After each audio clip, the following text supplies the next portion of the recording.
এবার আমরা আলোচনার দ্বিতীয় পর্বে আসব, যেটা সবচেয়ে ইম্পর্টেন্ট। স্বামী বা বাবা মারা গেলে মেয়েদের সম্পত্তির অধিকার, কিন্তু বিধবা নারীর অধিকার জীবন সত্য বনাম মালিকানা। আমরা এখন জানবো একটি বিষয়ে কথা বলবো যা আমাদের সমাজের প্রতিটি বিধবা মায়ের কান্নার গল্প। 1937 সালে Hindu women's right two property act অনুযায়ী একজন হিন্দু বিধবা তার মৃত স্বামীর সম্পত্তির অংশ পান। যদি স্বামীর কোনো পুত্র সন্তান থাকে তবে স্ত্রী সেই পুত্রের সমান অংশ পাবেন, আর যদি কোনো পুত্র না থাকে তবে তিনি স্বামীর পুরো সম্পত্তির ভোগ দখল পাবেন। কিন্তু এখানে কিন্তু একটি বড় কিন্তু আছে। আইনেকে বলা হয় লাইফ ইন্টারেস্ট বা জীবন সত্ত্ব। এর মানে হলো আপনি ওই সম্পত্তিতে থাকতে পারবেন, চাষাবাদ করতে পারবেন বা ভাড়া দিতে পারবেন, কিন্তু আপনি সেটি বিক্রি বা কাউকে দান করতে পারবেন না। আপনার মৃত্যুর পর সেই সম্পত্তি আবার আপনার স্বামীর ভাই বা অন্য উত্তরাধিকারীদের কাছে চলে যাবে। তবে এখানে একটি দারুণ আশার কথা শোনাই। 2020 সালে বাংলাদেশে আমাদের সুপ্রিম কোর্ট একটি যুগান্তকারী রায় এসেছে, যাকে আমরা গৌরী দাসী বনাম কৃষ্ণপদ দাস মামলা হিসেবে চিনি। আদালত বলছে হিন্দু বিধবা নারীরা কেবল বসত ভিটা নয়, স্বামীর রেখে যাওয়া কৃষি জমিতে অধিকার পাবেন। তাই আমাদের মা বোনদের জন্য এটি একটি বিশাল জয়। তবুও পূর্ণ মালিকানা বা অ্যাবসলিউট ওনারশিপ এখনো আমাদের ধরাছোঁয়ার বাইরে। একজন মা কেন তার শেষ বয়সে নিজের সম্পত্তি বিক্রি করার জন্য মুখাপেক্ষী হয়ে থাকবেন, এটি আমাদের ভাবার সময় এসেছে। পিতার সম্পত্তিতে এবার আসি কন্যার অধিকার। এবার আসি আমাদের আদরের কন্যাদের কথায়।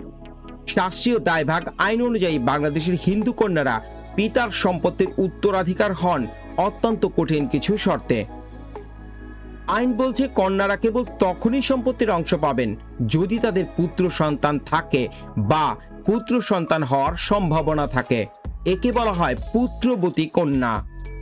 কিন্তু যে কন্যার কেবল কন্যা সন্তান আছে কিংবা যিনি বিধবা বা নিঃসন্তান, আইনের চোখে তিনি তার পিতার সম্পত্তির কোনো অংশই পাবেন না। একে বলা হয় অপুত্র কন্যার বঞ্চনা। ভাবুন তো, একজন পিতা তার সারা জীবনের অর্থ অর্জিত সম্পদ রেখে গেলেন, কিন্তু তার নিজের মেয়ে কেবল নারী হওয়ার কারণে বা তার পুত্র না থাকার কারণেই সেই সম্পদ থেকে বঞ্চিত হচ্ছেন। এটি কি কোনো সুস্থ সমাজের চিত্র হতে পারে?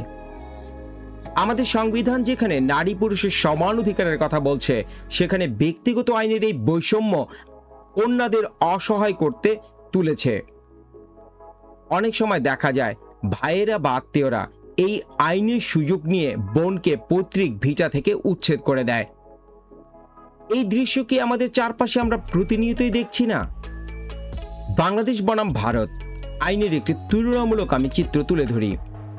অনেকে আমাকে প্রশ্ন করেন, দাদা, ভারতে তো হিন্দু মেয়েরা সমান অধিকার পাচ্ছে, আমাদের এখানে কেন নয়? ঠিক ধরেছেন, ভারত 1955 এবং 2005 সালের সংশোধনী আইনের মাধ্যমে হিন্দু উত্তরাধিকার আইনে বৈপ্লবিক পরিবর্তন এনেছে, যেখানে আজ একজন মেয়ে তার বাবার সম্পত্তিতে ছেলের মতো সমান অধিকার পায়।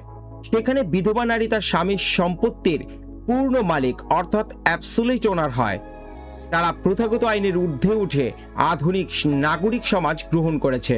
কিন্তু বাংলাদেশে আমরা এখনো 1937 সালে ব্রিটিশ আমলের সেই আইনেই আটকে আছি। প্রায় 100 বছর আগের আইনটি দিয়ে কি 2026 সালের আধুনিক সমাজ চলতে পারে? আমরা যখন ডিজিটাল বাংলাদেশের কথা বলি, আমরা যখন স্মার্ট বাংলাদেশের স্বপ্ন দেখি, তখন আমাদের অর্ধেক জনসংখ্যাকে অর্থাৎ নারীদেরকে সেই পুরনো আইনের শিকলে বেঁধে রাখা কি বুদ্ধিমানের কাজ? ভারতের উদাহরণ আমাদের দেখায় ধর্ম রক্ষা করেও আইনের আধুনিকায়ন সম্ভব। আমাদের প্রতিবেশী দেশ পারলে আমরা কেন পারবো না? আমরা জানি আজকের এই আলোচনা অনেকের মনেই ঝড় তুলেছে। কেউ হয়তো ভাবছেন এটি শাস্ত্রবিরোধী, আবার কেউ ভাবছেন এটি সময়ের দাবি। আমি কোনো বিতর্কে যেতে চাই না, আমি শুধু ন্যায়ের কথা বলতে চাই। আপনার কাছে আমার একটি প্রশ্ন রয়েছে, আপনার কি মনে হয় আমাদের দেশে হিন্দু উত্তরাধিকার আইন সংস্কার করা উচিত? আমাদের মা বোনদের কি সম্পত্তিতে সমান অধিকার দেওয়া উচিত নয়? আপনার সুচিন্ত মতামত কমেন্টে লিখুন। আমি দেখতে চাই আমাদের সমাজে এই বঞ্চনা নিয়ে কে কি ভাবছে। আপনাদের মন্তব্যগুলোই হবে আগামীর পরিবর্তনের ভিত্তি।